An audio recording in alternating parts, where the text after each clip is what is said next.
My name is Helen Holton from the 8th District, Chair of the Budget and Appropriations Committee. I'm joined this morning to my left, your right, Councilman Jim Kraft from the 1st District, Vice Chair of the committee. Council President C. Bernard Jack Young. Councilman Brandon Scott from the 2nd District, member of the committee. Thank you, Madam Chair. Councilman Eric Costello from the 11th District, member of the committee. Councilwoman Sharon Green Middleton from the 6th District, member of the committee. And Ms. Kara Kunst from Council President's office. And I'm here. To my right, your left, we have Councilwoman Mary Pat Clark from the 14th Thank you, District, Madam Chair. Chair of the Education Committee, and Ms. Marguerite Murray, staff to the committee. We've also been joined by Ms. Angela Gibson from the Mayor's office, Mr. Andrew Klein, Director of the Bureau of Budget and Management Research, and I'm going to have the school system introduce all the persons here with them. And Ms. Turner? Yes. If you, okay, well, whomever. So before we do that, let me say that we are here to hear, we will not vote on, and I will explain even before you get up. We're here to hear City Council Bill 16668, Baltimore City Board of School Commissioners, operating budget for the Baltimore City Board of School Commissioners for fiscal year ending June 30, 2017. For the purpose of approving the budget estimated to be needed for the Baltimore City Board of School Commissioners for operating programs during fiscal 2017, providing for certification of the approved budget to the State Superintendent of Schools, and providing for a special effective date. There were no reports to be had on this, and maybe going forward, maybe their budget should be submitted to the Department of Finance that they might see that we are in balance. We will hear the report of the Baltimore City Board of School Commissioners today, but there will be no vote taken on this budget because we have a financial discrepancy between the appropriation from the school system and the appropriation from the city. It is the first time in my tenure that such an occurrence has happened, and so rather than we act as Solomon and decide what half of the baby each shall receive, we're going to leave it to the school system and the administration to resolve this issue in order for us to move forward to approve an appropriation for the school system. Yes, really. Please, whomever's going to come before us and make introductions of who is here from the school system, please do so. Good morning, Madam Chair, Good morning. Vice Chair, Councilman Kraft. I am Marnell Cooper. I am Chair of the Baltimore City Board of School Commissioners. Greetings to President Young, other members of the Budget and Appropriations Committee. I'm here today along with my colleagues. I have Commissioner Lisa Auction, Commissioner Chinia, Commissioner Kashani. Can you stand? So this is being recorded, so if you might stand or wave or something so people can identify who you are.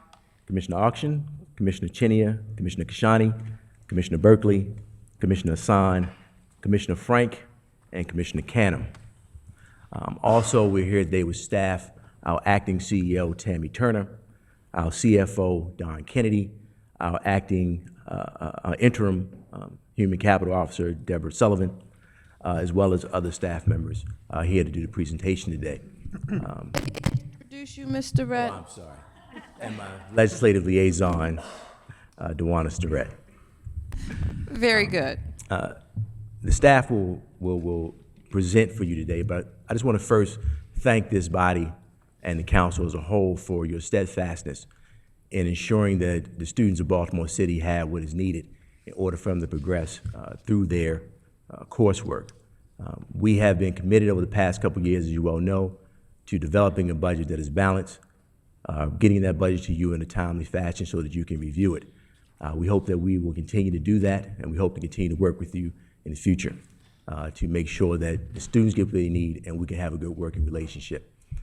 At this time, I'll turn it over to the acting CEO, Tammy Turner. But before I do, you may have seen earlier that the incoming CEO was here earlier, Dr. Sonia Sandelises, But she had a prior meeting scheduled with the mayor. Once that meeting is done, she does plan to return, and if you allow her, she will give greetings as well. Yes, we did this a couple years ago, so we would certainly have her come and address us. Thank you. Tammy.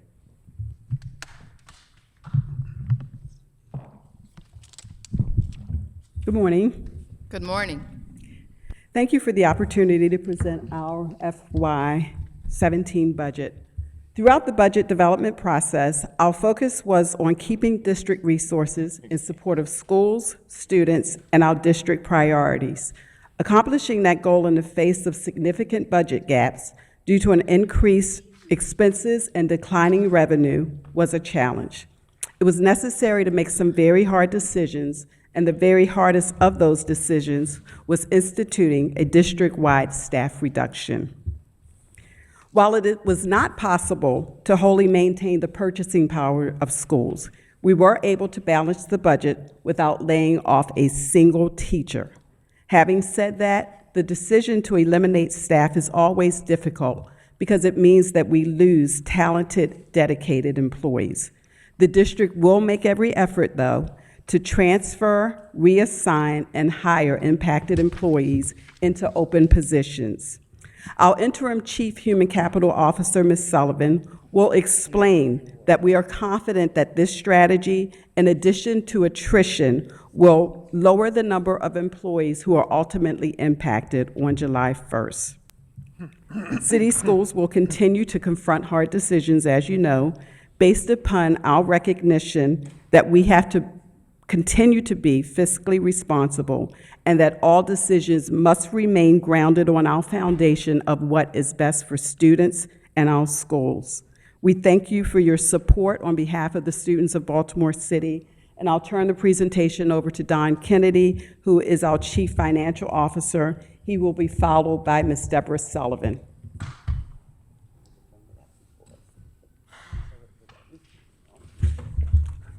Good morning, councilors.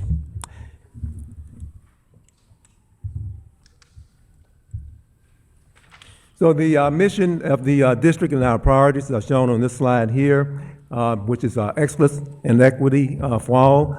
The equity slide here, the picture here, points out the fact that we have students in our system that with different and varying needs, and the approach then is to make sure that we identify what those needs are and fund those needs of our students appropriately. The work of our budget for fiscal year 17 was driven by the strategic plan that was adopted by the school board back in December of 2015. We have 6 priorities that came out of that strategic plan. They're shown on this slide: quality curricula and instruction, making sure they have the right materials for our students. Then once we have that down, make sure that we have the quality staff through professional development. And then the third priority, climate and facilities, ensuring that we have the appropriate facilities from a physical standpoint, as well as the appropriate climate for students to be able to learn. The fourth priority, making sure that we stay engaged with our family and the broader community. And number 5, responsible stewardship, that addresses the fiscal nature of the budget, making sure that we're fiscally responsible. And then the portfolio of great schools coming through the 21st Century Building Program. As we came out of the development of the strategic plan last year, we identified certain areas that we thought we would focus on for the next year, 2 years or so. The first one being pre-K to 3rd grade literacy. Our testing shows that as kids are coming out of the 3rd grade, going into getting prepared for the middle grades, there are some challenges with the literacy, and so there's a major emphasis this coming year on literacy for the younger students. Likewise, our data is showing that in high school, there's challenges with our students with mathematics, and therefore, beginning in 17, there's a renewed emphasis through additional allocation of resources for middle grades 6th through 8th, as well as 9th grade mathematics.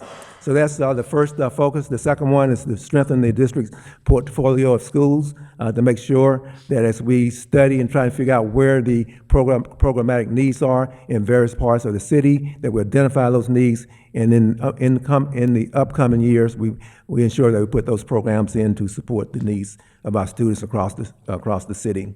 And then, of course, the improved school buildings through the 21st Century Building Program.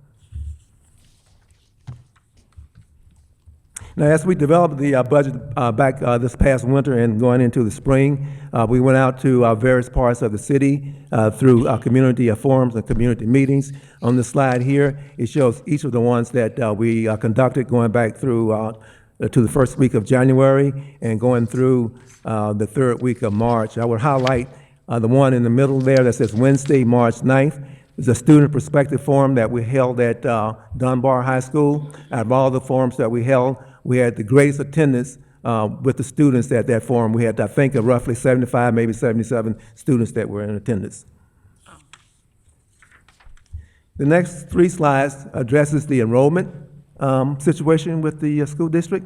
This one shows the historical enrollment trends going back to 2005, 2006, and you see over beginning that year, 2005, 2006, there was actually 2006, 2007, that we began to see a rise in enrollment.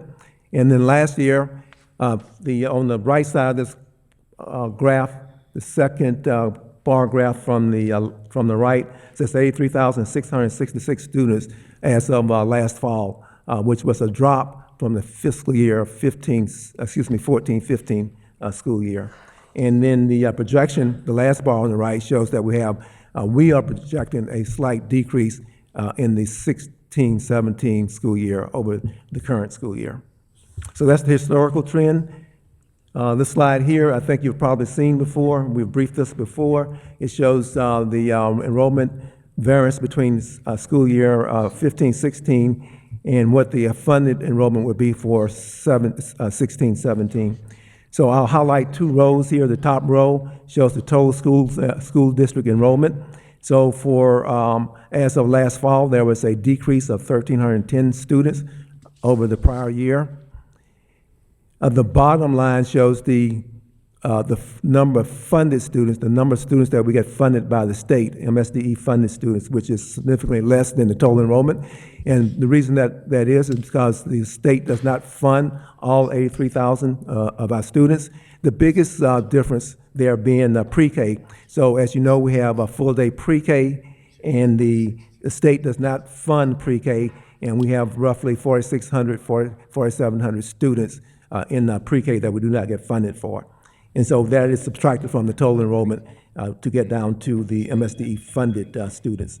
And then there are other adjustments that take place in this calculation to get to the MSDE funded students. Again, I think this has been briefed throughout the fall of last year. And then going forward, the last slide here on projections, on enrollment, is a 10-year projection that we did back in the spring, back in April. And what this bar graph shows that on the left here, the first bar is the school year 16-17, 83,645 students, which is slightly less than the 15-16. And what the bar graph shows that over the next few years, we anticipate a slight decrease annually in student enrollment before it bottoms out and begins to increase. Now, this is a 10-year projection that was done by city schools. At the same time, the Maryland Department of Planning does an independent, separate 10-year projection for city schools as well as other LEAs. And then we do a comparison, or the state actually does a comparison. If our projections are within a 5% variance of the states, then the state allows us then to proceed with our projections. This year, these projections are within that 5% tolerance level. And the reason why I show this slide, as you're well aware, much of our funding coming from the state, coming from the city, is driven by a per pupil count.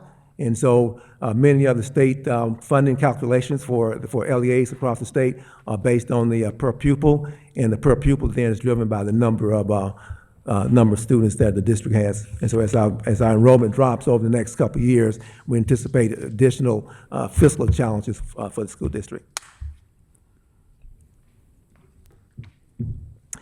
This slide here, this table shows does a comparison between fiscal year 16 and the projected fiscal year 17 appropriations. The top section is the state. You can see that on the variance column where it says total state aid, we will receive $11.8 million less from the state than we did last year. That's driven by a couple of reasons. One, I've already spoken to, and that is the decrease in student enrollment.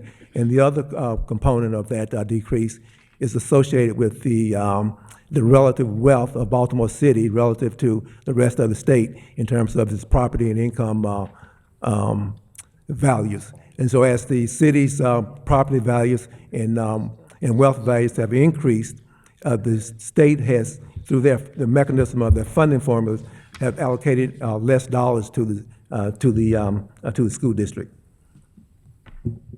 The other piece that I want to talk about then is the section in the middle of the city of Baltimore's projections. And so we, in fiscal year 17, we showed $268.2 million total appropriation. And that is the piece that we were discussing right before the meeting started. So right above that says additional city appropriation of $10 million. And so that in the General Assembly back in the spring, a bill came out that indicated that the city of Baltimore would allocate two city schools $10 million or more over the fiscal year 15-16 appropriations. And so in the column that says fiscal year 16, you see the total allocation from the city to city schools is $258.2 million. So based on the bill that was passed in the General Assembly that required a $10 million over the 15-16 appropriations, we added the $10 million to the 258.2 to arrive at the $268.2 million that has been presented to the City Council for your consideration. Now, that $10 million does include this $2.8 million that the city and city schools have not agreed to, $2.8 million being what's known as separation payments dating back to 2001. That was for 15 years, and that ends in 2016, the current fiscal year. However, that 2.8 is included in the $258.2 million, which in developing the city schools budget, that is considered the total appropriations, 258.2. Again, the state legislation indicated that we should add $10 million to that. So for a total city budget of $268.2 million, and you can see between the city and the state, the total appropriations, which excludes, by the way, the non-public that we get on a separate allocation. And so that's $1.8 million less than last year, the current year. Now, this is the total projected general fund budget that's been adopted by the school board, $1.2 billion. The pie chart then shows how those dollars are distributed across the district. The largest portion here, that's 51%, says principal controlled school budget. So 51% of this budget is allocated out to school principals under their control, and that is primarily through fair student funding and those types of funding allocation processes. The second largest piece is 24%, says school support budgeted centrally. So those are positions that are budgeted in the central office, but the work, the staff that perform the work are staff that perform the work in the schools.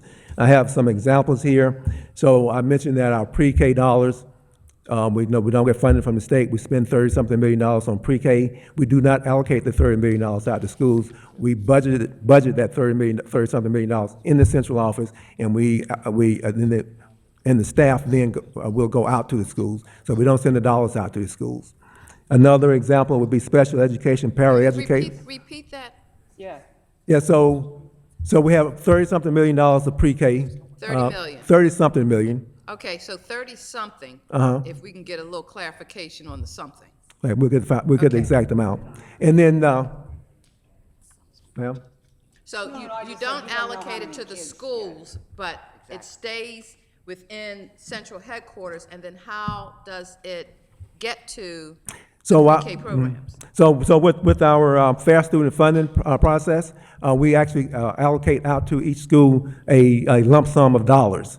And then the school principals and their staff and their communities decide which teachers they're going to hire, which staff they're going to hire, which non-personnel items they're going to purchase. For pre-K? No, for non-pre-K. No, I'm going back to, you said there's 30-some million for pre-K. Right, and then with the pre-K then, in the central office, we identify the number of students in each school that has a pre-K. And then we then hire those teachers, and then those teachers then are sent out to each of those schools. So the principals do So the not, principal does not have to be concerned with the allocation of pre-K. That's handled from central headquarters. that's correct.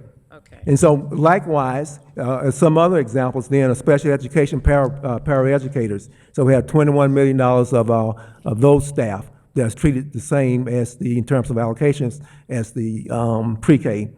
Another example would be all of our career technology education, CTE positions.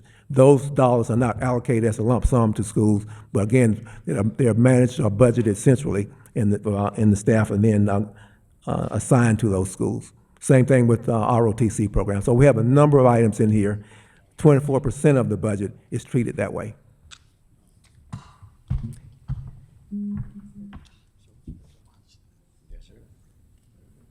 So the $33 million for pre-K. 33 million? Yes, ma'am. Thank you. See, 33 versus 39 is a big difference. It is, ma'am. All right, going back to the pie chart here. So we have something that's called a non-distributable fringe. So these are fringe dollars that do not get attached to someone's labor.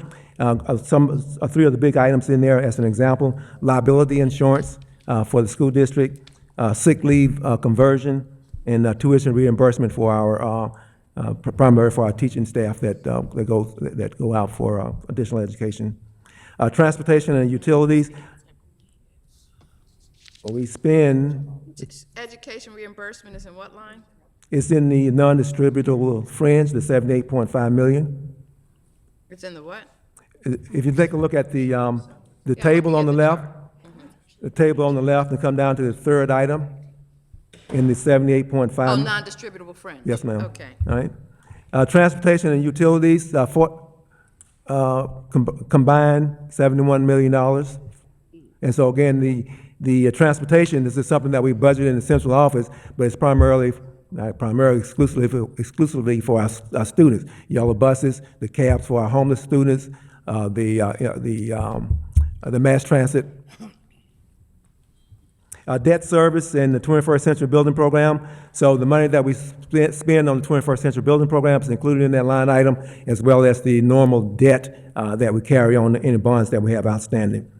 They are non-public education dollars. These are for students with special needs that we in the city schools don't have the programs, and so they're commercial entities outside of city schools that educate these students, and so we get an allocation from the state, and we pass that allocation on to those organizations that provide that service to our students.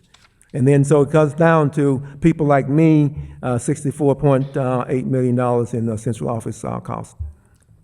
Mr. Kenny, could we get a detailed breakdown? Because you gave a lot of information as to how these categories break down that would certainly be helpful to us in understanding where the dollars are that I don't see in this PowerPoint presentation. We will do that. Thank you. And by the way, some heard comment for the public also for much of this information that I've talked about here in this section here is actually on our website. So under About City Schools on our homepage, there's a drop-down menu. It says budget. You click on that. Every presentation that I've made this year is listed there, and some of this backup material is also listed on that page. But we'll get the details That's to you. wonderful for the public, and I'm sure Ms. Trueheart will appreciate knowing where she can go and find the detail that she's seeking. But for our purposes in this time frame, if we could just get that, tying to each of these areas, so like principal control budgets, what does that make up? School staff that you just went through Right. would be very helpful for All right, us. we'll do that. Thank you. The next slide here shows the split between schools and central office, comparing fiscal year 16 to fiscal year 17. And you can see here that there's an increase of $15 million going to schools and a decrease of $10 million going to central office between the 2 years.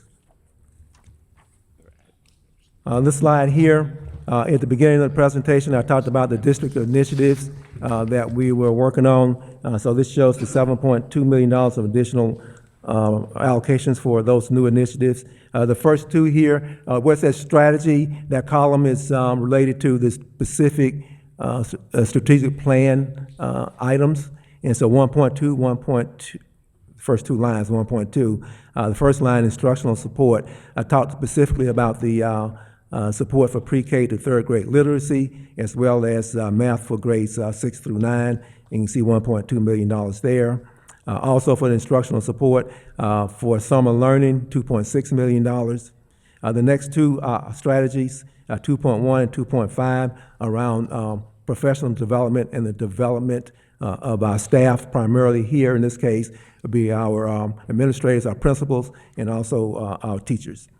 The next one, 3.2, restorative practices. I talked earlier about climate, and so the work around restorative practices, restorative justice, peer mediation, et cetera, those are items that are designed to address the climate in our schools. The 3.9, comprehensive maintenance, inventory management, is associated with the 21st Century Building Program. So as we build new buildings, we renovate existing structures, we need to make sure that we figure out how to maintain those. One way is that we allocate additional dollars, which I'll talk about in a few minutes, but another way is that we may have to have a system in place that we track our HVAC system, track the status of different components of each of our schools, so that we can have the right type of maintenance schedule created. And so that's what the comprehensive maintenance inventory management system is.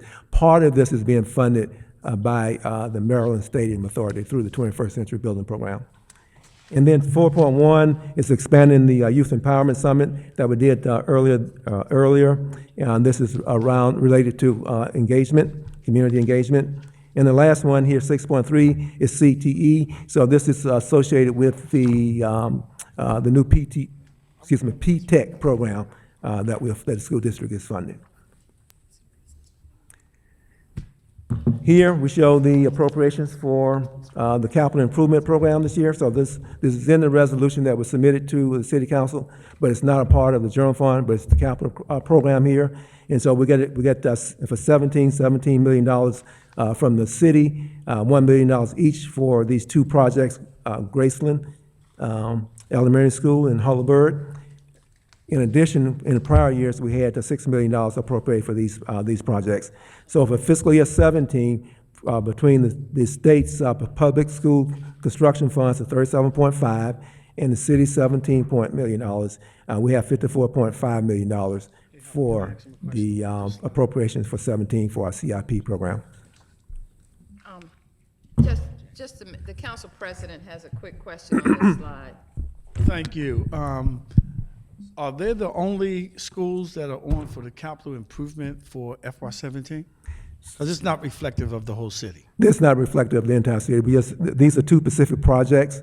And here where it says at the bottom here is that systemic and limited building renovations. So these are some of the renovations that are coming out of the CIP program. But in addition to that, we have the renovations that are being done through the 21st Century Bond Program. So as I think it was March or April, the MSA issued $323 million worth of bonds for the 21st Century Building Program. So that is not shown in this slide.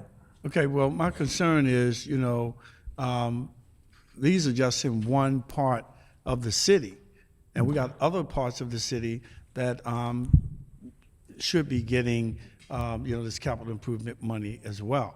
So I don't know why they would just single out just one part of the city and not do other parts of the city as well, because that don't look right to me.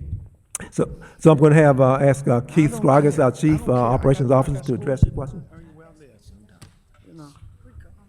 of that, it just seems not to be right. Go ahead. Good morning. Graceland Park and O'Donnell Heights and Holabird, they represent two major renovation projects that we're doing through the CIP. These are projects we were able to get for one of the schools, a $3.5 million grant from the state to have a net zero project there where we will not be pulling any electricity from the grid. It'll all be self-generated by the school. So we got funding for that, and in order to do the renovations in that area, we had to do both of those schools because of all of the building construction that's going on for housing in that area. And there are a significant number of students who are coming in, and so we decided to do both of those schools. The $15 million represents renovations throughout the city. There'll be fire safety projects, elevators, roofing projects, and as Mr. Kennedy said, these are only the CIP, which represents $37 million. We still will have the 21st century projects, which of course is $1.1 billion, which will be throughout the city of Baltimore. Yeah, Mr. Scroggins, that's not the point I'm trying to make. The point I'm trying to make is we have other schools throughout the city that have capital improvement needs as well, and we need to make sure we address them equally. That's my point. I will say the $15 million. And I was going to ask if you could give us a detailed breakdown of the $15 million allocation, what's being done where throughout the city, and it would be helpful to break it out by district, by school, by council district, so that everyone on the council will see. I do want to. And legislative districts. Yeah, if I could add, we've used the CIP to do most of our major renovations until we were able to get the 21st century dollars. But We were we're able not to even renovate concerned with Dunbar 21st and century right here on this issue. This issue deals strictly with CIP, non-21st century schools, because these buildings still have to be maintained, and we want to see that it is reflective. However you're making the decision as to what schools get it done, it would be important for us to see the allocations that are being made for what types of capital improvements by district, council district and legislative district, so that we have a sense of, where we need to focus more attention or bring clarity as to why there might be the preponderance of more projects being done in one area of the city than another. As we all know, we are certainly a tale of two cities, so it's important that we understand how the distribution of limited resources is being spread throughout the city. Well, let me just say over the last 6 years, we've renovated schools through the CIP, including Dunbar, Carver, Violetville, Highlandtown Elementary Middle, I know, I'm still Leithwalk. waiting on So Edmondson High School, but. well, Edmondson, I we've know had we're discussions coming up. about We're that. in 21st century. But we Thank you are very going much. all around the city, and this is just a continuance of the work that we've been doing over the last 10 years. And so that's why I'm saying, it's great to have brief PowerPoint presentations, but when you get to a slide like this, it gives the appearance that there's a focus only in one sector of the city that is not representative of the city as a whole. We all here know that our buildings are in terrible condition. And so to see this $15 million funding and not be able to see how it's being distributed throughout the city, since your words, this is for systemic and limited renovations throughout the system, we just want to know where is throughout the system.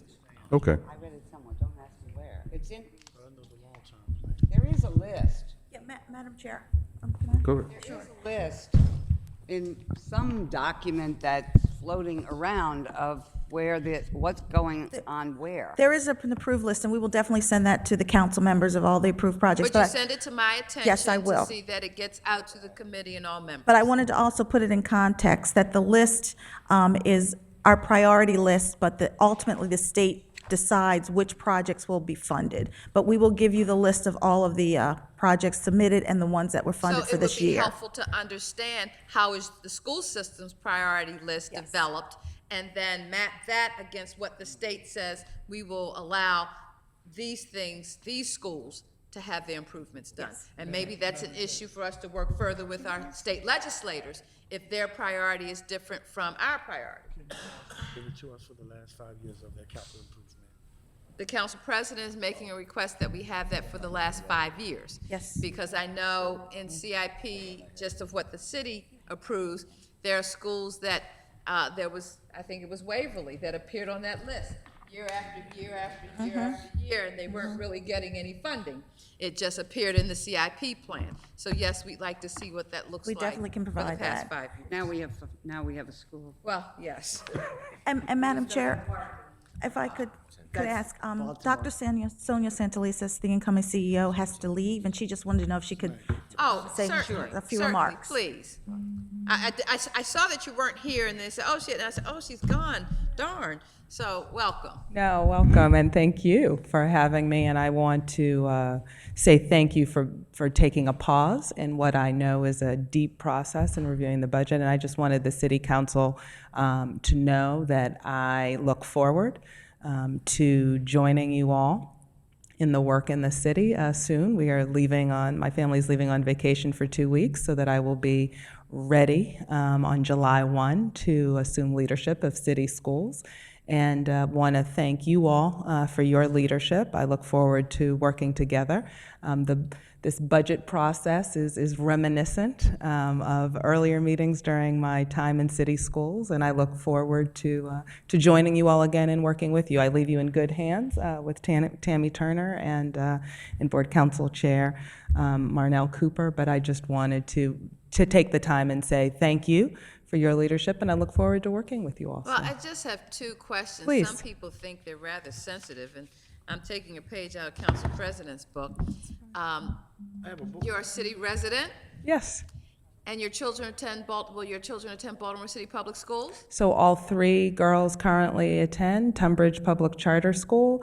As of September, our oldest daughter will be attending Garrison Forest School in Baltimore County for middle school. Thank you. You're very welcome. It's good to see you all. And have a good vacation. Thank you.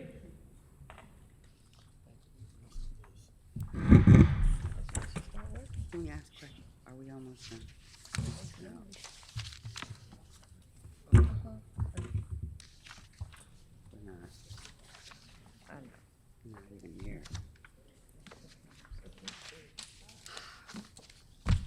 Yes, Mr. Kennedy, please continue. Thank you. The line graph here shows the 21st century cost that comes from city schools, general fund. You can see on the out years here, we will be contributing a significant amount coming from the general fund.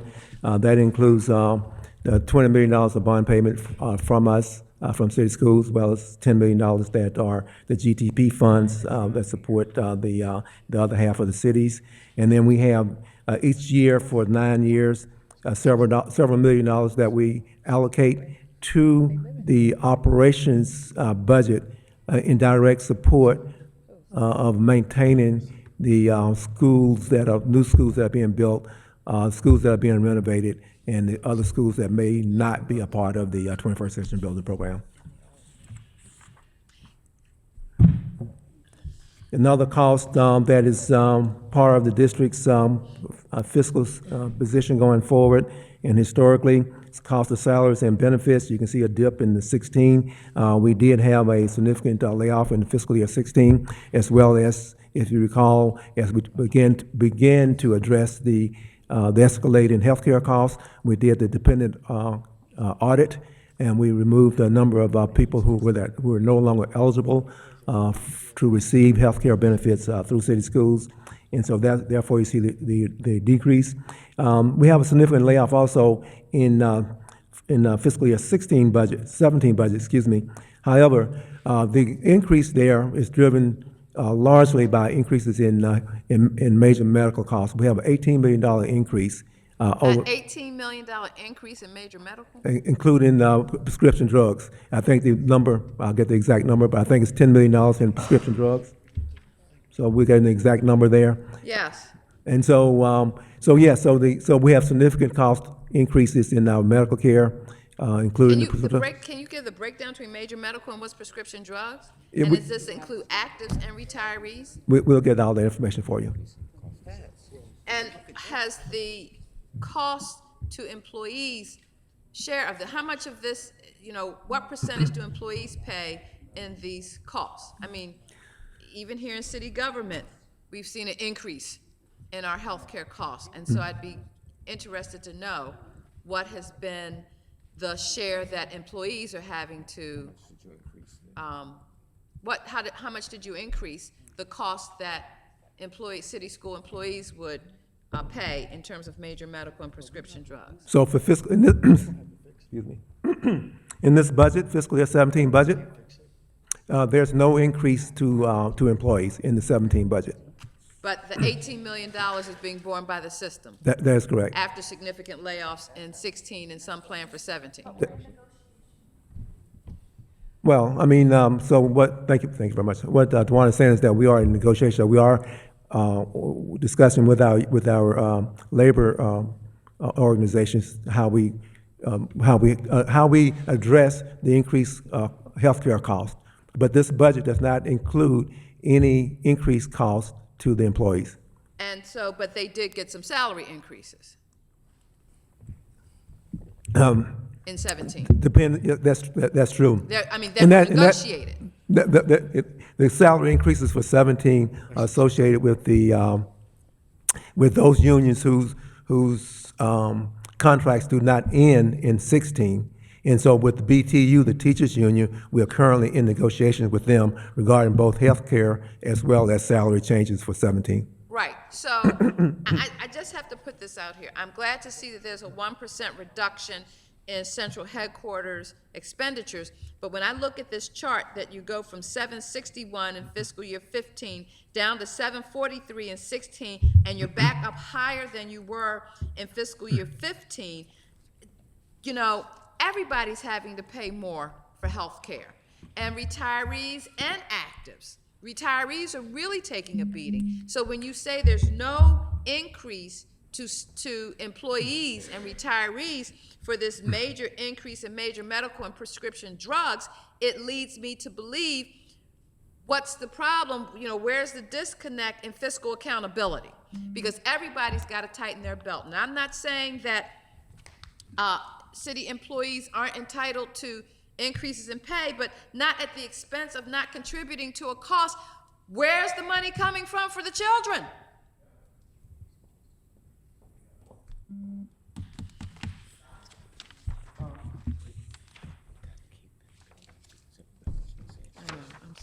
Okay, all right. Finish your slide. I'm sorry. This is just a sore spot, healthcare costs, and I needed to know how are they contributing to such a dramatic increase, and if the contribution were equitable, we would not see an increase greater than the year before's, prior 2 years out.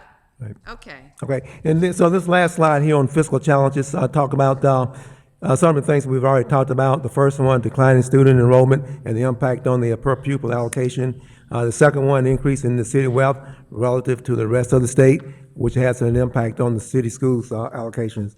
And then, and what we've eliminated going forward, this historical practice of carrying surplus staff on the payroll.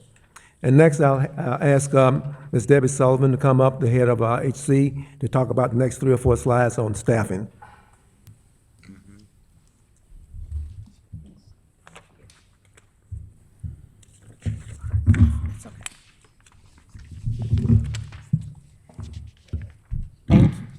Thank you, Mr. Kennedy. Good morning, Madam Chair, Vice Chair, council members. It is my pleasure to speak with you this morning.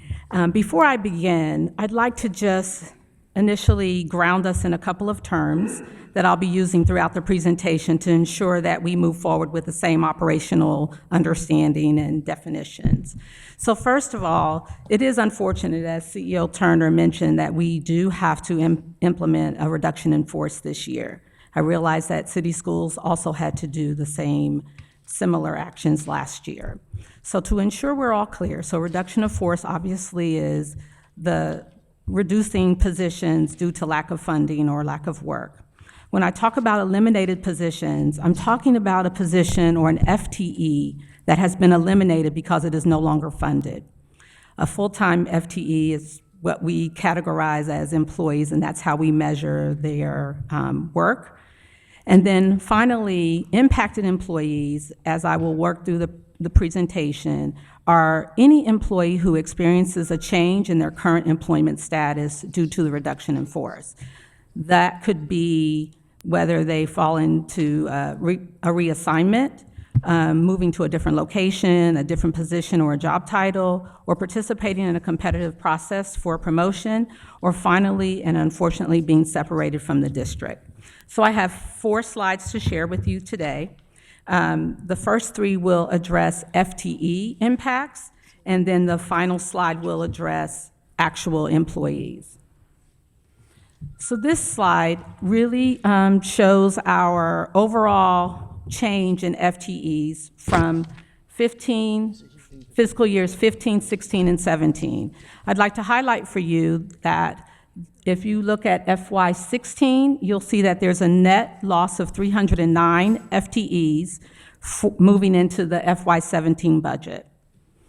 That is a reduction of about 8% of the overall employee workforce. As you can see, if you look back in 15, you'll see in total, there were about 592 FTEs that were eliminated from our budget and from our workforce. As a quick caveat, these numbers do not include any position that is funded through our enterprise fund, such as food and nutrition services positions. What I'd like to do now is walk you through the difference between the 309. This first slide will reference central office cuts, and the next slide will look at schools.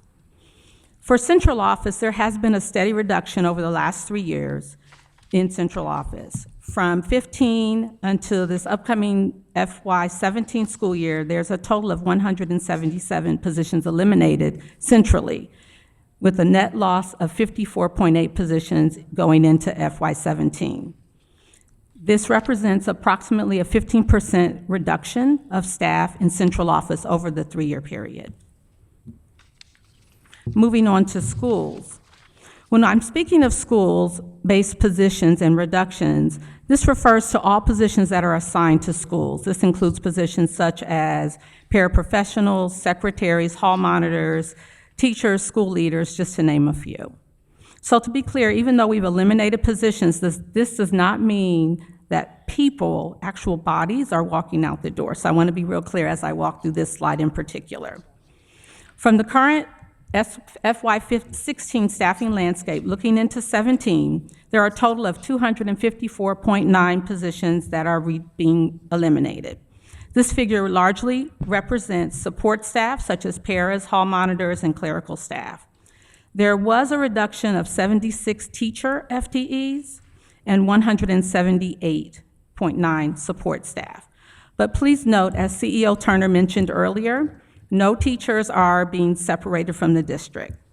Based on our attrition data, which averages between 14 and 16%, we know that through natural attrition, resignations, retirements, we'll be able to absorb all of our instructional staff. We also have a number who are looking forward to promotions. So over the 3-year period, there was a total of 592 reductions. My final slide will actually focus on actual staff. And this comparison is the reduction in force from fiscal year 16 and the impending fiscal year 17. Last year, city schools notified a total of 217 employees that were due to be impacted by the reduction in force. 59 were school-based, and 158 were central office staff. At the end of the day, a total of 139 individuals who received a reduction in force letter actually received positions in city schools. Ultimately, we had 78 individuals who were separated from service with city schools. In comparison, in FY17, Human Capital has identified a total of 171 employees that would be potentially impacted by the reduction in force.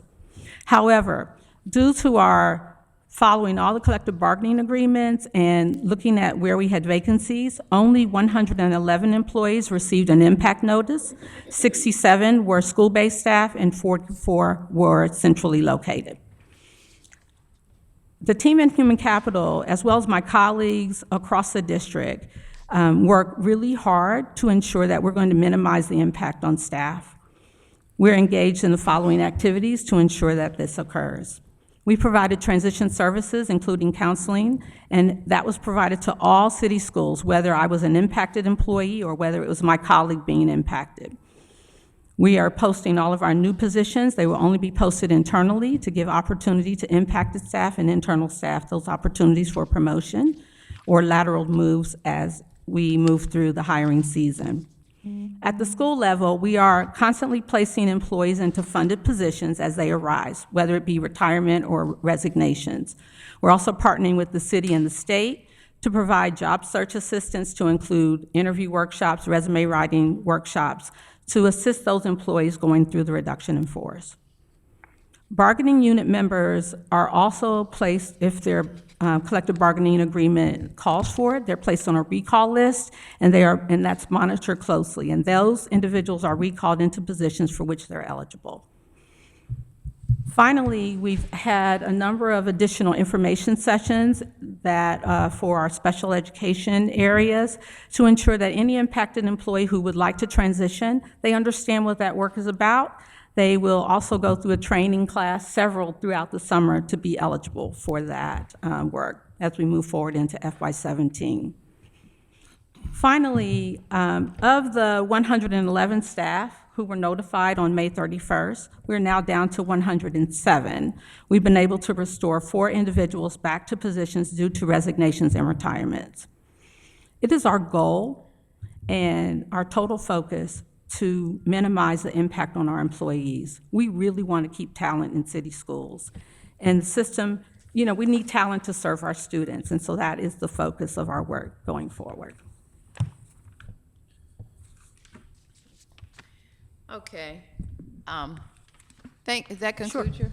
Yes. Okay. Thank you. I know. Yeah, I got them.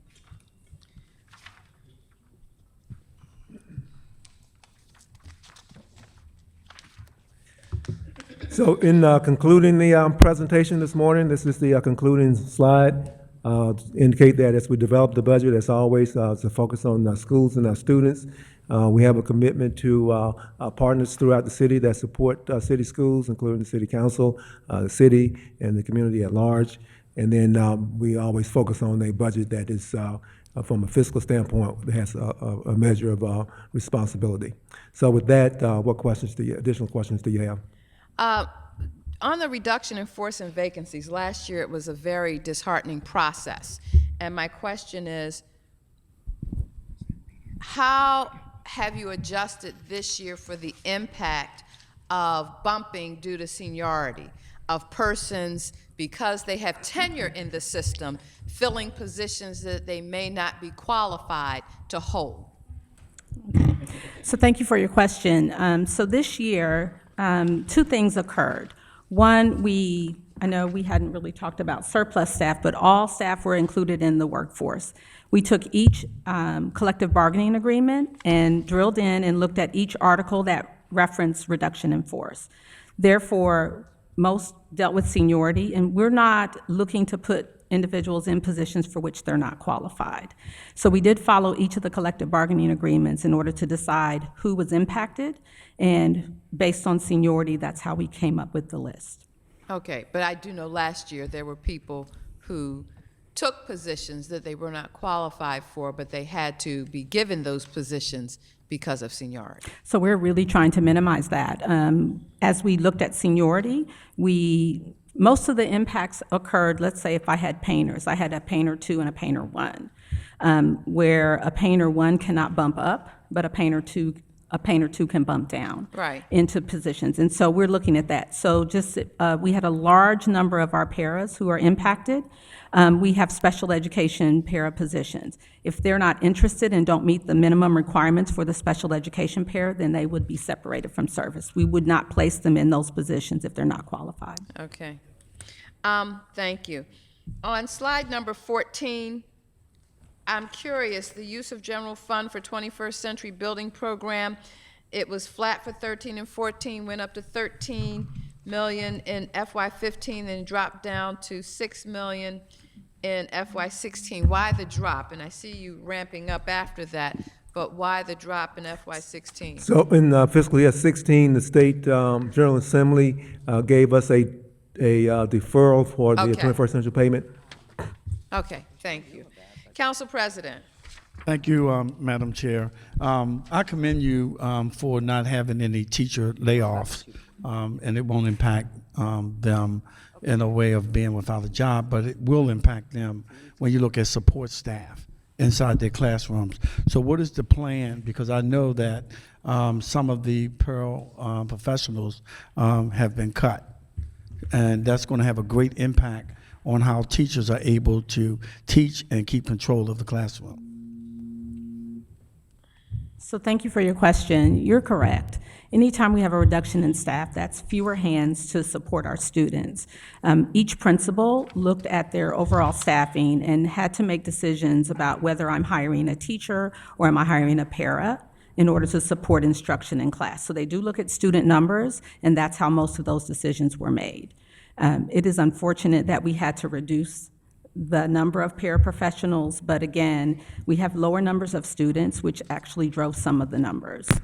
Okay, and not only that, and we'd like to have some more dialogue about that to see how we can use the impact funds from the new casino that's going to be built, and how we can probably use that money to hire those paraprofessionals. I don't know what the formula is or how it's going to work, but how we can use that funding to get these paraprofessionals back into our classrooms, because our students need the extra help. It is definitely needed, and so I think the collaboration between all of us to restore those positions is critically important. Okay. Thank you. And in light of what's going on throughout the city of Baltimore and throughout the country with a lot of violence around our schools, I noticed that we cut police positions as well. So that's a safety issue. So I know on the news there was a shooting around one of the schools. Was it Douglas? Douglas High School. And at a time when we have an increase in violence in the city of Baltimore to reduce public safety, and I know we don't want guns in the schools, so I understand that. But to reduce policing at a time when we need them, I don't think, in my opinion, is a wise decision. So That's why we understand, need youth investment. I'm going to allow my colleague, Chief Carl Perry, to respond to your question. Good morning, everyone. Good morning. Safety is a priority of the district, and we've looked at the potential of losing 8 school police officers. Where we don't want to lose anyone, we have made the adjustments in our deployment strategy moving forward to make sure we're covering all secondary schools moving forward next year. In addition to covering secondary schools, a rotating basis to make sure our elementary schools are addressed. So where we have 8 less positions, we are redeploying back into the schools, where last year we took the officers out of the schools because of the handguns. We're going back into the schools next year. So the presence of the officers will be in our secondary schools next year. Excellent. You said with guns or without guns? No, without guns. Okay. All right, because We're purchasing safes. You pointed to your hip. We're purchasing safes and making sure the officers have access to the guns. Okay. This is my last question, because I don't have too many more questions, because it ain't too much we can do in terms of your budget, other than if you make any changes where there's city money, and you transferring it or doing it other than what its intended purpose is, you have to come back and get the permission of the mayor and city council. That's my understanding of the law. But I was looking at page 6 on your slide, where it shows from 2014 and 2015. In 2014, it was at 84,730, and then it increased to 84,976, and then from there it decreased to 83,645. What's causing the drop? Is it because more people are putting their children into non-traditional schools, or are they going to the Catholic schools? What is causing the drop, and what are we doing to address it so that we can attract more kids into our system? So in terms of the drop, Councilman, I'll have Teresa Jones, who is the Chief of Achievement and Accountability, address that. Okay. Good morning. Good morning. In terms of the enrollment drops that we noted here, there are a couple of things that were at play. First and foremost, if you look at the overall enrollment decline, you do see changes based on the fact that there are students and families that are actually leaving Baltimore City and transferring to other LEAs.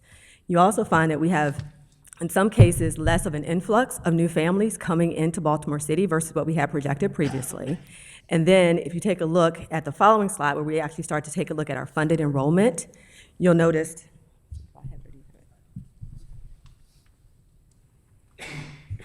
that for the categories for which there were exclusions that decreased the amount of funding that we received from MSDE, you'll notice there was an uptick in the not eligible other category. That's primarily because there are provisions through MSDE where there are students that may not be in attendance on 9/30, which is the attendance date that we use for state funding, that there are provisions that would allow for us to obtain funding if in fact those students have met other attendance requirements. What we found is, with some of the chronic absence issues that we've had, and in terms of engagement of students particularly at the secondary level, what we found is that there were a number of students that were not regularly attending that did not meet those requirements. So what that has led to is an overall district renewal of commitment around how we actually re-engage students based on deepening our understanding around why those students are not fully engaged in the educational process. And so while that has always been the case, what we've identified over the course of the last year is the need to take it a step further. So when you talk about how do we get the enrollment back on track, that is a key initiative for us in terms of getting those students, and that in some cases means identifying alternate settings for them to get an educational experience, using blended learning programs, things of that nature. But it also means hitting the pavement and actually finding where are these kids so that we can get them back to school on a regular basis. Okay. Do you think that by offering non-traditional learning would help? I know that a lot of people try to get their kids into the Montessori type schools. Are we looking at increasing those, like we're increasing charters, so that families can have better choices, and then maybe that would attract more people to attend the Baltimore City public school system? It is a part of the district's priority. So District Priority 6, which takes a look at our overall portfolio, is looking very much at that question. What are the needs of families and students for them to be competitive in the workforce and career-wise? And then how do we make sure that those opportunities are available throughout our school system? So one of the challenges that we've had, simply put, is that we need to deepen that understanding and make sure that there's a match so that we don't have students that have to travel all across the city to get to the type of program that's best fit for them. So there are a number of initiatives that have been put underway over the course of the last year, both in terms of a research study to understand the demand, and also just looking at what we know about what works in Baltimore City. So all of that is impacted partly through what you see with the 21st Century Buildings program and how various programs will be placed in various schools. It also plays out in our use of charter and operator schools as a way to provide different services for students across the district. Okay, final question. What is our real number? Because when you look at the funding for 2017, it's 83,666, but when you look at the projection on slide 6, it gives you 83,645. So what is the real number? So in terms of numbers, let me speak through 3 different numbers that you'll see here. So first, at the top of this slide, the 83,666, that's really a total district enrollment number. So that really is not a funded enrollment number. So that's all of the kids that are showing up on our rosters, inclusive of pre-K students, students that may be overage, so on and so forth. The number of students that we actually get funding for is the 77583. So that is where that number comes into play. Now, as it relates to other funding sources, again, this speaks specifically to MSDE funding. There are other sources of revenue, state funding, Title I grants and things of that nature that also provide additional funding support to the district. Okay, thank you. What is the per pupil cost so that we should be able to look at those unfunded positions and through a simple calculation, I'm assuming, come to the gap, will come to an amount that says this is funding that the Baltimore City Public School System is covering that the state does not provide? Okay, we can do that for you, get that information for you. Okay. May I just address the one other point on enrollment? Okay, let me say we've been joined by Councilman Henry from the 4th District. Okay. You're welcome. Councilman Young had indicated the last Council one. President, I'm sorry. this is your question about numbers. The last bar graph, which is different than the 83,666, the 83,645, I think that number is. So the 83,666 is the total enrollment as of the beginning of this school year, the fall of this school year. The lower number is what we're projecting for the beginning of 16-17 next school year. Thank you. Oh, very good. Also, could we get a breakdown of the FTE reductions by school? In other words, if you know that, how they're impacting schools, which may not be all of them if some are central headquarters, but we'd like to know the FTE reduction by schools. Yes.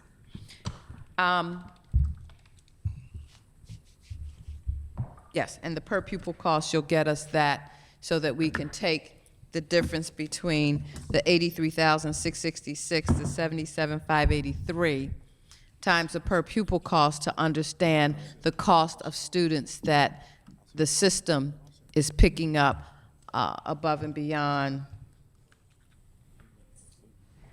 Right, the base amount is 5,569, which is in the budget book on page 30. But I want to make sure we get to the true cost. That says a base amount that leads me to believe there's some other costs that factor into that. If there are tiers that have different amounts, we want to be able to, it's the accountant in me.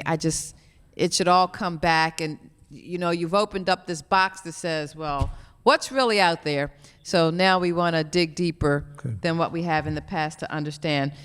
And now does any of this impact charter per pupil allocation also? So the charter per pupil. So the difference between the 83,666 and the 77,583, I'd also like to have it separated between non-charter and charter.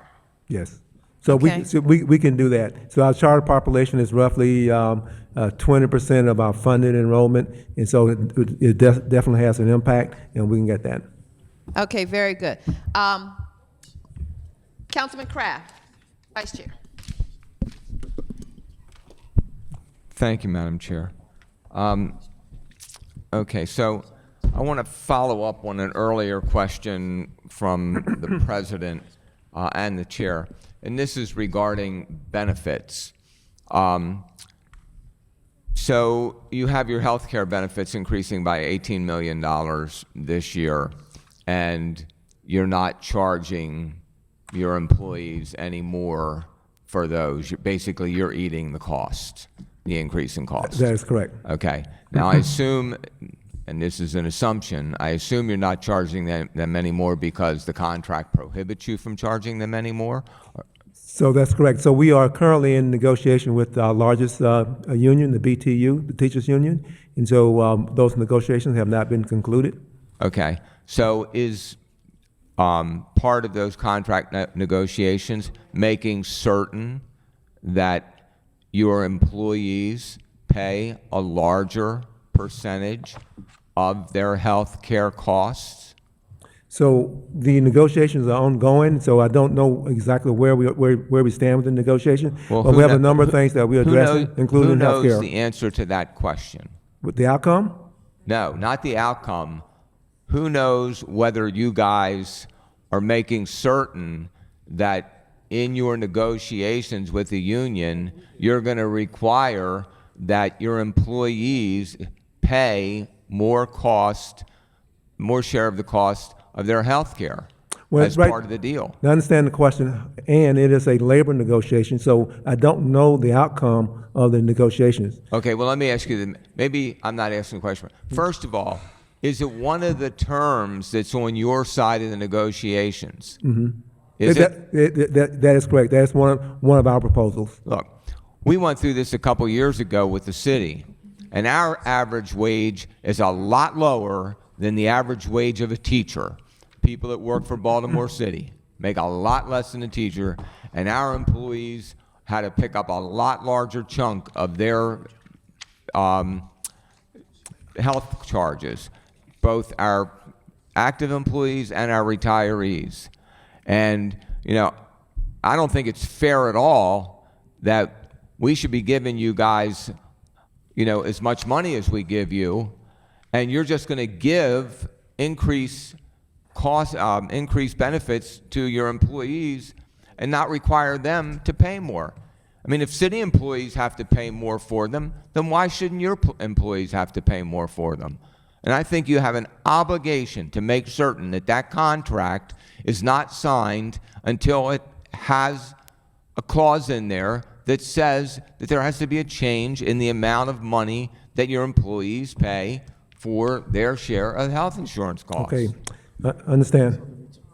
And retirement also. It should, if we're going to have to do, if our employees are going to have to do it, your employees should have to do it also.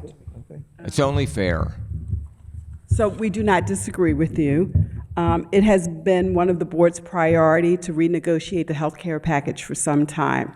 The BTU contract currently provides a provision that there is to be a health care committee, and that committee was convened early last year, and we worked with union representatives, not only from BTU, but later in the year, we invited the other 5 unions to the table. We've had discussions with them to help them understand what the increases are and what's driving the increase. In addition to that, we went to official negotiations with BTU earlier this year. I believe it was around March or April. And we've been consistently negotiating with them since that time. We put several proposals on the table, and BTU has responded. And so we're engaging in the give and take of negotiations. We had sessions as recently as last Friday. So it is certainly the board's driving priority that we revisit our health care package. We're aware of the changes that the city's made. We've compared our health care package not only to the city, but also to the other LEAs throughout the state that have similar work groups. And we've given that information to BTU. We'll continue to share information with BTU in hopes that we can reach a resolution for our contract, which expires on June 30th of this year. Thank you.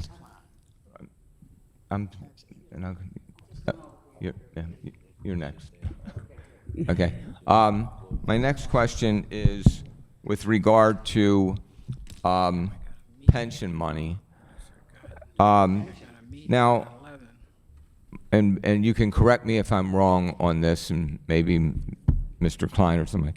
So my understanding is that the system is responsible for collecting the pension money for non-union employees that goes into the city pension system and delivering that to the city pension system. Is that correct? That's true, right?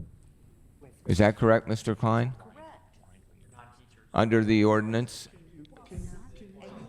Can you talk in the microphone? You're referring to the employees who are in our ERS system, the non-teachers. The employees who are in the city ERS, who are not union in the city, but the employees who are in the city ERS, right? The school system has the obligation to collect their pension contribution and then pay it to the city, correct? To the city or to the ERS? To the ERS system. Yeah, to the ERS. To the ERS. Yeah, right. Right? It's to the ERS or to the city? ERS. To the ERS? Okay, to the ERS. Yeah, to Okay. ERS. All right. Okay. And that payment is being made every year? Yes. Okay. Whatever our obligation is, we're making the payment, right? I think there's a clarification that's needed. As I understand it, the ordinance requires that we make the contribution if an employee is receiving or has received a 2% increase. There's a caveat in that ordinance. And our employees who are unaffiliated have not received a pay raise in the last several years. And so with that aside, we have been making those other contributions to the ERS system. Mr. Smulyan, is it tied? Is it tied to a wage increase? Or We don't- someone? I'm sorry, can you repeat the question? Is their contribution tied to a wage increase? Yes, as if you recall, when we passed the pension reform back in, I believe it was 2013, we tied all employees' contributions to a 2% pay increase. Okay. So, and if in any given year, if an employee does not get a 2% pay increase, then the schedule of a 1% pension contribution does not go into effect. Got it. Okay, thank you. All right. Councilwoman Clark.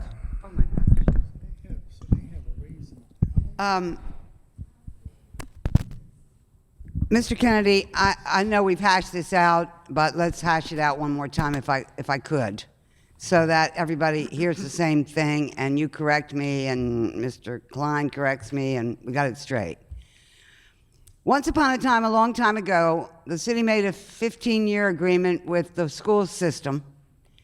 This was after the school system stopped being an agency of the city of Baltimore. That we would pay $2.8 million a year into a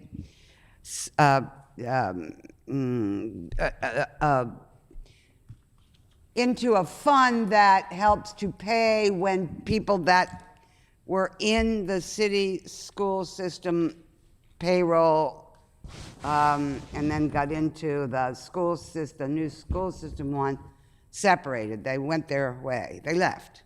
And there was those expenses, and we contributed to that. And that 15 years, no one disputes, is over June 30th, 2016. So I'm almost done. So it's not in the city's budget to pay the school system that $2.8 million because the contract, the 15-year agreement, is ended. Meanwhile, the General Assembly, in its wisdom, said that the city must contribute $10 million more than this year to the school system in order for the governor to help us out with the loss of the money because of the wealth calculation. And so the school system put into its budget $10 million and $2.8 million. But the city doesn't have the 2.8 in its budget. So we have a balanced budget at this moment in time, but the school system doesn't. Okay. So far, have I said the right thing? That's where we stand, and there's a dispute, and everybody's going to the MSDE to get a decision, and that's where we stand. I do have there's a question attached to it. Here's the question. If all that you had budgeted for came true, 2.8 plus 10 million, and everything else, what were you planning to do with the 2.8 million? So it's not 2.8 plus 10. What we have included is an additional $10 million in the city schools fiscal year 17 budget, $10 million above what the city allocated or appropriated in the current school year. So when I take a look at what was appropriated to city schools in the 15-16 budget, it's $258.2 million. What we have done in this budget for city schools, we added $10 million to the 258.2 to come to 268.2. But that includes, so that And it includes the 2.8 that we have completed the contract on. That's not my question. I just wanted to make sure I was saying all the right things so that everybody heard what we agree is the fact, but what I'm asking is this. The reason I got into this is that advocates started talking about 2.8 million, and here's what their concerns were. One, that somehow, and of course, nobody was ever sure of what we were talking about, so that's why I'm saying it all. One concern was that the school system would take 2.8 million out of the 10 and out of the classroom. My concern is, so that was an advocate concern of major proportions. And then my concern is, where were you going to use the 2.8 million if you had it? Because we already completed our contract, and that was a 15-year contract. There can't be that many people left that are trying to fly the coop. So what were you going to, where have you put in your budget the 2.8 million? So, okay, so the 2.8 has been spread in probably 3 areas, and we can get the specifics. When we, don't remember the exact date, but back in the spring, when we received the additional allocation from the state and from the city, as indicated in the state bill that talked about the $10 million, we allocated a part of those dollars to charter schools. That's one of the 3 areas? Yes, ma'am. And the other one is through, Like charter schools, what? well, so the per pupil.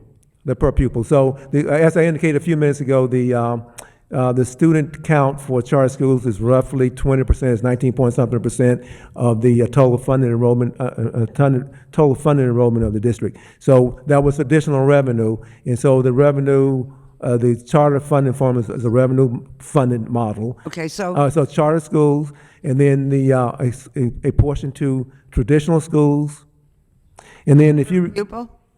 ma'am, I didn't hear you. Yes, and per pupil. And then here, let's see. So this slide here, where I talked about the new initiatives, this is slide 12, I think. What page is it? I'm sorry. It's slide 12. Thank you. Oh, yeah, okay. Yeah. And so, All right. and so the third area then would be within this this grouping of initiatives here. So charter school per pupil, traditional school per pupil, and these centrally budgeted initiatives to support schools. And so all these, except for the comprehensive maintenance. In other words, all these things. Yes, ma'am. So it's like,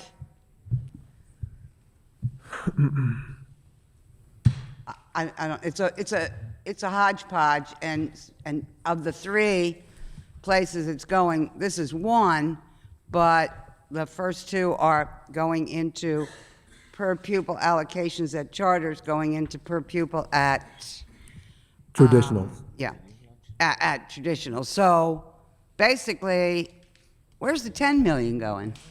So the same place. So when It's all per pupil. it's so I think the total number, I'll get somebody to verify it, is $14.2 million. $14.2 million that when this General Assembly finalized their budget, it was that a certain amount was coming from the state, it was $10 million coming from the city, and the total was $14.2 million that we went back in the budgeting process and allocated across those three areas that I talked about: charter per pupil, traditional per pupil, and these initiatives. This is sort of like a wish list. So what is the per pupil, how has the per pupil for charters, how has the per pupil for traditionals increased? So I'll get, From this current year to the next? I'm getting those numbers now for you. And you can get me those? Right now, I'm getting them now. Okay. Oh, I can get them to you later. Thank you. Well, yeah, in writing to the chair and the rest of us will. And I have one other question. It's a quick question. For the last 2 years, just as we're approaching the General Assembly, we have a fiscal crisis. The first year it was like, I don't know, like, oh my gosh, there's a $65 million deficit. This is always just as our people are going into the General Assembly. This year it was, oh my gosh, we didn't count right, and we have all these kids that aren't here. It's really sets us off on a bad track, I think, and so the question I'm asking is, can we have our crisis now? I'm not being facetious either. If you're going to have a crisis fiscally, could we have it now while everyone's on vacation? Well, the general, I mean, I'm not going to say that. While a lot of people that write rules about this in Annapolis are not, working right now. Can we have it now? Can you now project what the crisis will be? So to that end, we are doing some detailed analysis now, working on a 5-year projection so that we can do exactly that. We can show each year for 5 years what we think, based on the appropriate assumptions around student enrollment, wealth calculation changes for the city, et cetera, what the fiscal position of the district would be as the revenue shifts either flat or downward. So yes. I'm sorry, I apologize, but my colleague reminds me, I forgot to ask the most important thing. Now, that sounds like another question, 2.8 Councilwoman. million, oh, sorry. That What sounds happens like if you another- don't get it? We can cycle you back around again. So Thank you, hold that that'll be, question. yeah. Hold that, because this is, I got you. I'm going to ask when I do get recycled, what happens if you don't, which you don't have now, get the 2.8 million? okay. Thank you. Councilman Middleton. Thank you, Mr. Chair, Mrs. Chair, Ms. Chair. I have a couple questions. The first one, I'm looking through, as I look through this budget, and I notice you're, making changes with staff, support services. I don't really see, and I haven't seen, I guess in the last couple years, a push to try to help the students that are not going to college right away or ever. And I know that they have, the Perkins Grant, they have, I want to see in this budget where they're, where those programs or schools that we have that are career technology driven, and if there's an emphasis somewhere to, have to promote it and press it more. I still see that those schools are in jeopardy, and the school system is not listening to our young people out there and parents of how we need direction and we need to prepare students for the workforce or have some skills. I don't see it. I don't feel it. Please help me. So as Michael Thomas, who runs our CTE programs, comes up to address that, I will call your attention to this slide here, 12, the last item that talks about CTE, which is this $1.3 million specifically addresses the new P-TECH programs that we're putting in place. Michael. Good morning. Morning. So as Don just stated, part of our new programming for next year is P-TECH. So we're going to have P-TECH at 2 schools, and P-TECH is a 6-year model where the students start in 9th grade. They do 2 additional years in high school, and they come out with a associate's degree and a job in industry. So they're first in line for jobs with our partners. So in addition to that, our CTE programming has increased over the last, I would say, 5 years, where we had an initial enrollment of just over 3,000 students, and now we're well over 8,000. I believe we're at 8,868. Don't quote me on that, but we're close to that. Can the So what- chair and the committee get a copy of, or an update summary or something of these programs Sure. that are in place so we can share them with the parents and constituents? Absolutely. And our latest program that we started this year in response to our communities was the automotive program that we started this year at Forest Park High School. So we're continually working with our community, working with the constituents, and listening to our students to see what makes sense for them. In addition to that, we're working with our community partners to make sure that we're training them for jobs that exist as well. So we can make sure we get you that. We'd love to have some history or some updated information so we can share that those things are out there, because the marketing is terrible, and I guess that needs to be improved. Well, Councilwoman, I will say, the governor will be in Baltimore tomorrow to have a press conference at 2 p.m., but we will be in budget hearings to talk about P-TECH, 6 schools throughout the state, with 2 of them being in Baltimore City at Carver and Dunbar. So That's why it's important we need that information. Oh, I agree, but I have 2 other quick questions. Is the free lunch programs, and the free breakfast, is all that still in sync? Yes, ma'am, it is. And the other thing is, on the chart that you have on page 10, the principal controlled school budget, are after-school programs required? Is the principal required to have an after-school program at every principal in every school? Is that a requirement? No. The answer is no. Okay. And why is that not? Well, so again, through the method that we allocate funds to schools and our theory of action around school autonomy, the intent is that school principals, their staff, they are closer to the students, and therefore they are more able to assess what their needs are, the students' needs are, and then put the appropriate programs in place, as opposed to being driven by a central office. Okay, and I just want to make the statement that it's imperative that the school system try to find a way where it's your responsibility to have an after-school program, even if it's one in every single school. It's the school system's responsibility.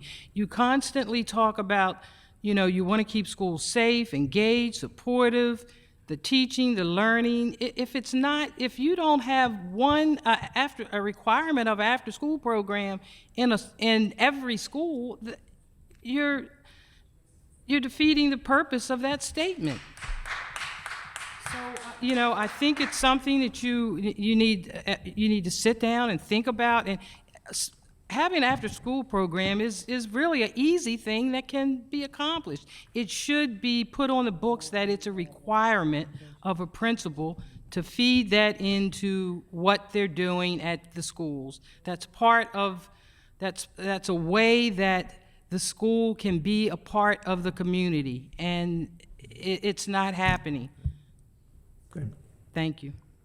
Thank you. Councilwoman, that's a wonderful idea, but then we get into contract negotiations and all sorts of other things where they negotiate the number of hours that a teacher, paraprofessional must commit to in a school day. I didn't say the teacher had to do it. No, but the autonomy that, remember, it used to be all these things were scheduled through central headquarters.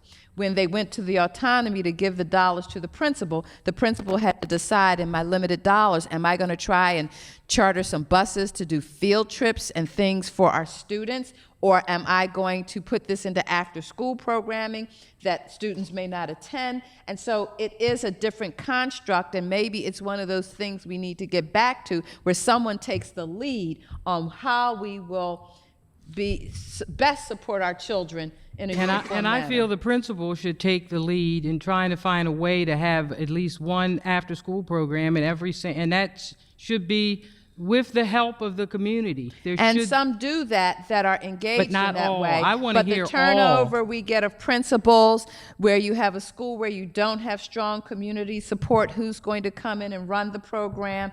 It's a wonderful, I love the concept. I love the concept, and I would just sit here and say, I hope in my lifetime I can see us return to that. And I'm going to just ask one question. I don't want the answer now because I know you don't have the answer now, but I would like the answer back in writing. And that question is,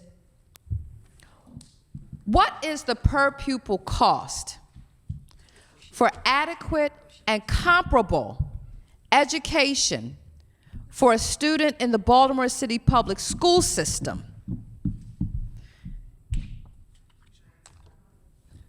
Period.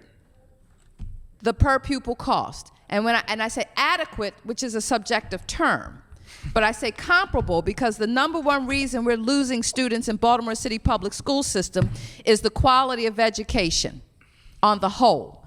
And so you can go to Baltimore County, Howard County, Anne Arundel County, and find far superior offerings, even art, music, physical education, and I'm not even talking about facility, just the per pupil cost that would attract families to feel like if I'm a resident in this city, I can send my child to the public school in my neighborhood and believe that they're getting a comparable education that they would get in a school in another jurisdiction.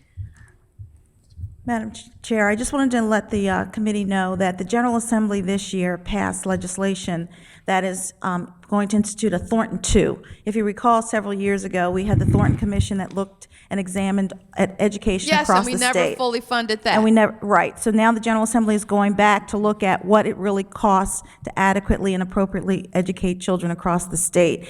And so I don't know if we would be able to. Well, Dewana, no deference. I'm not interested in across the state. I'm interested in Baltimore City. And we have enough professionals, educated, trained, experienced, and seasoned to come up with what would it cost per pupil in Baltimore City to provide a comparable and adequate education for a student in Baltimore City that a student in Howard County or Baltimore County or Anne Arundel County gets, that they don't get here. If it means we have to include mental health services, if it means we have to include grief counseling, I don't care what it takes, but I just want to know what is that per pupil cost, because if we know what that is for our jurisdiction, then we're in a much better position to be in front of Thornton II to say this is what we know, and here's the research and data that supports what it takes to see enrollment numbers go up in Baltimore City. And as I've been saying, the greatest public safety measure that we as a city can give right now is in youth investment. We have not adequately funded Baltimore City education, youth investment, recreation, or anything to stop putting all of the money in the Baltimore City Police Department. If people want to feel safe in Baltimore, when you know that children are nurtured, valued, loved, and attended to, I guarantee you, safety will follow. Yes, Madam Chair, and I agree with those comments. Councilman Scott.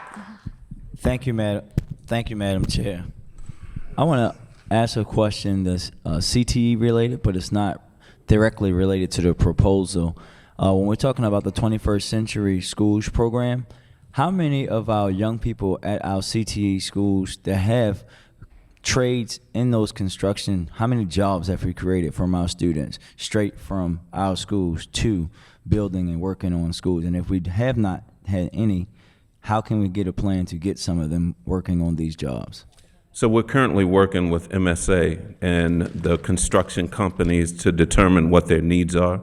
So although we don't have the actual numbers at this point, those discussions are ongoing as the projects are coming online. So I can probably get something to you after talking with MSA within the next couple of weeks. I follow. I can Yeah, follow. and our last meeting was Friday, so these are ongoing discussions. Thank you, sir. And then my next question is, Could you send your response to the committee? Yes, We will ma'am. ensure that all, and the committee, including Ms. Murray. Yes, will ma'am. Ensure that all council people get it. Thank you. my next question is not CTE related. It's about the ongoing battle over air conditioning. Do we have an update on that and what that would mean for us in projects?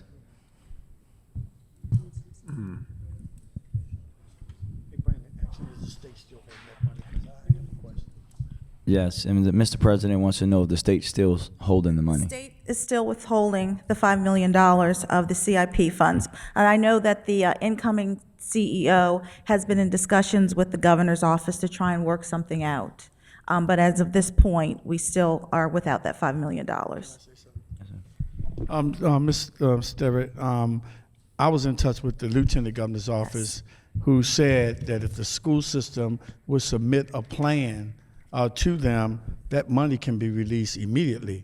So when are we going to release the plan to them on how we're going to, and if the plan says that in 2018, we're closing 10 schools, therefore we don't need it for those schools, but here is our plan for the schools that we're moving forward with, that's all they want. Give it to them. We submitted a plan, but at this point, they're still withholding the $5 million. Well, who did you submit the plan to? The original plan was submitted back. I'm not talking about the original plan. But I'm the talking second about, plan was submitted about a week and a half ago to the governor's staff members that Okay. met with the incoming CEO. well, I'd like to know who that is so I can report back to the Lieutenant Governor who contacted me and told me that all the school system have to do is give them a revised plan. And the money is released. All this political back and forth, we need to stop and just submit the plan. I will get you the names of those people that she met with. I would appreciate that. Councilman Scott. Thank. I haven't gotten my first one yet, Well, and he's on his second. I haven't He's on asked his my second question. I'm gonna get to. Oh, I'm sorry, this is the Council second President individual. The Council President. interrupted. I beg your pardon. Thank you, Madam Chair. My last thing is actually not a question. It's more a statement around school police. I just want to go on the record and saying that we need to be very careful that we're not throwing the baby out or cutting our nose off to spite our face when you're in schools and active like myself, and you see young people being robbed, you see young people coming in with guns into school, you see people trying to harm our young people. We have to be very careful and tread very lightly in reference to school police, because we could be putting our young students, our staff, our teachers, our principals in danger. Councilman Henry. Thank you, Madam Chair.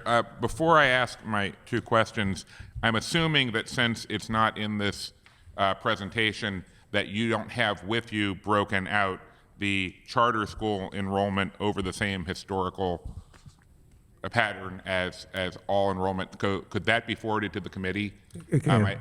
I think it would be an interesting insight into the question of, what types of non-traditional schools do parents prefer. But my question, and hoping I can get this done in what we consider to be two questions. First of all, who's taking ownership over 21st century facilities plan? Who would I address questions about? So the plan? I'll ask Keith Scroggins, the Chief Operating Officer, to come up. However, Mignon Anthony is the... That's what I thought, yes. I thought it's my, but I So didn't see Mignon. she's not here, and so if we can't respond, if we don't have the answer, we'll get it to you in writing. And Mr. Kennedy, that goes to the committee, and we'll see that all Yes, council ma'am. people get it. Wonderful, thank you. Hi, Mr. Scroggins.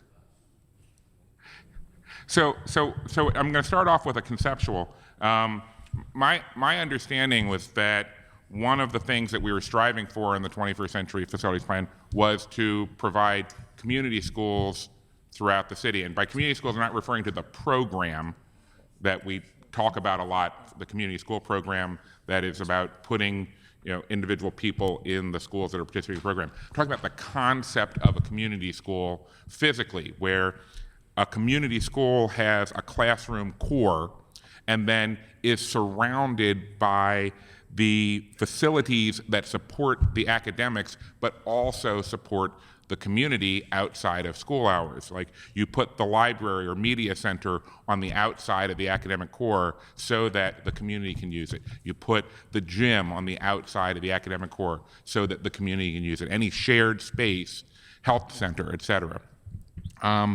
So I've been participating in the 21st Century Plan with the two of my schools that are Wave 2 schools. And one of the things that I've come to notice is that there's an expectation that there will be 3,000 square feet of, up to 3,000 square feet of shared community space inside each new school that comes out of the 21st Century Plan. My question is about how we are institutionally dealing with schools that already have attached recreation centers. Because if you already have an attached recreation center that is a benefit to the community, I'm continuing to see instances where there are suggestions to knock down the community center and incorporate the community use of the rec center into the school.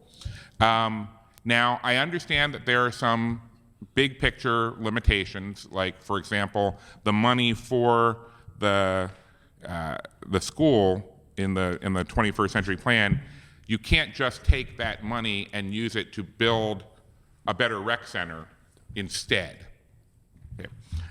But one of the things I'm curious about, this actually came up last week at Walter P. Carter's 95% feasibility study work session with the community, is so the expectation is that there'll be an incorporation of up to 3,000 square feet of community space in the newly renovated Walter P. Carter, which, by the way, is being doubled in size to accommodate the fact that Guilford Elementary Middle, which is closing, their students are going to be absorbed into it. So the school's going to physically get bigger. Everybody has already accepted that.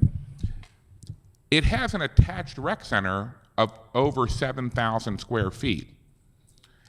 It seems silly to knock down a rec center with 7,000 square feet so that the community can have up to 3,000 square feet of shared space inside the newly built school.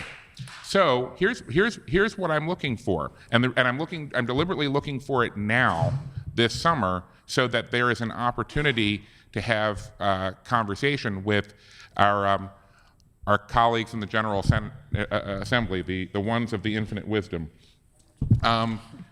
Because if there is already shared space attached to the school, it might make more sense to have whatever funding would have gone to create 3,000 square feet of shared space inside the school, even if it's not a whole lot of money in the scheme of things, what with the properties of scale and such.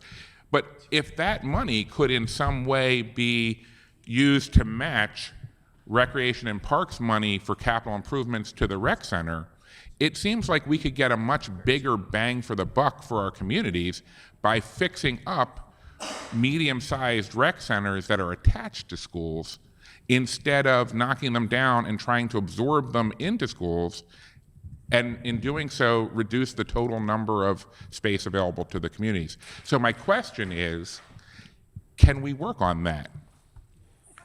I would only say I have not been a part of that discussion. However, because of the the way the funding is limited, that 3,000 square feet is for any school that we renovate, whether it's through CIP or through the 21st Century. So that's going to be included always. Right. That money cannot be parceled out in order to renovate a rec center. So there are, by my understanding, 6 schools in all of Baltimore City that have attached rec centers that are not already being run by Rec and Parks, and Rec and Parks is, has its own plan for how it's going to deal with those.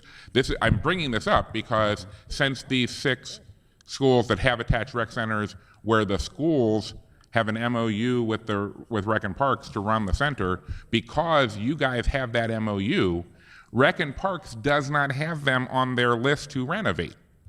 So I get that, but I know that the law as it is now doesn't allow this. That's why I'm asking, can we work on making that change for, even if it's just for the 6 schools where you have this MOU, make it clear to the legislators what you're not looking to just basically subsidize recreation and parks through the back door of the 21st century schools. If you have an MOU to be responsible for these rec centers, then you're taking responsibility for it. Now, if you don't want to do the MOU anymore, that's okay with me. I'm perfectly happy to have the MOU go away and have Recreation and Parks take back possession of these centers, and I can deal with. Councilman Henry? The first question was the can we work on this? I'm on my second question. I will consult with Ms. Mignon Anthony, who is the Executive Director for the 21st Century Program, and I'm sure in discussions with either the interim CEO or the incoming CEO, those decisions in partnership with the city and MSA and MSDE, those decisions will be made.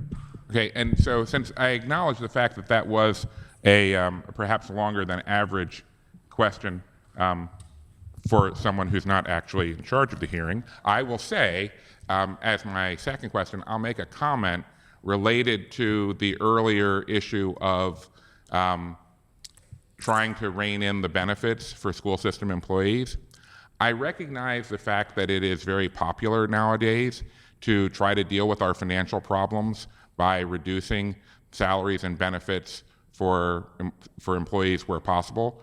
I would point out, though, that makes it harder to attract good employees. And as someone who has lived with the repercussions of reducing benefits for city employees for the last few years and seen the difficulties that city agencies have in filling key positions, I would say don't get too happy about the idea of pressing for that as a way of resolving some of your financial problems, because let me tell you, I also live in this city, and I don't know that I want to live in a city where we deliberately are trying to make it harder to hire good teachers for our school system. That does not sound like something that we want to be aspiring to as a matter of public policy. So I say that to say I don't understand why we would be in an all-fired hurry to make it harder to attract good teachers. Thank you, Madam Chair. Thank you, Councilman. Councilman Costello. Mr. Cooper, that doesn't warrant a response. It was just a comment that he was making, and we understand that we're under all sorts of things. But, there's a saying, hindsight's always 20/20. And so sometimes if we look at these things on the front end instead of the back end after we've acted upon these things, or just, wisdom's a powerful thing, and sometimes it requires us to make difficult decisions. But if you want to say something, go right ahead, because what is, and unless you're planning to change something in your current year's budget, I would suggest that you preserve your comment for a time that it might be better utilized. Madam Chair, I wasn't commenting. I was stepping up here to tell you that I have to leave for a prior appointment. Oh, very good. And I just wanted to give you notice of that so it didn't appear as I was just running out of the room. Well, thank you so and very much. There are other commissioners here as well remaining. Thank you. All right. Thank you very much. Councilman Costello. Thank you, Madam Chair. Thank you, Mr. Chairman. I'm a mister these days? I was talking to Oh, Marnell. okay. No, you're a ma'am. Can you provide the committee with a list of every recreational center facility that's physically attached to a school facility? Oh, you already have it? I'll get it. And which ones of those are operational? I guess we already have some of that information.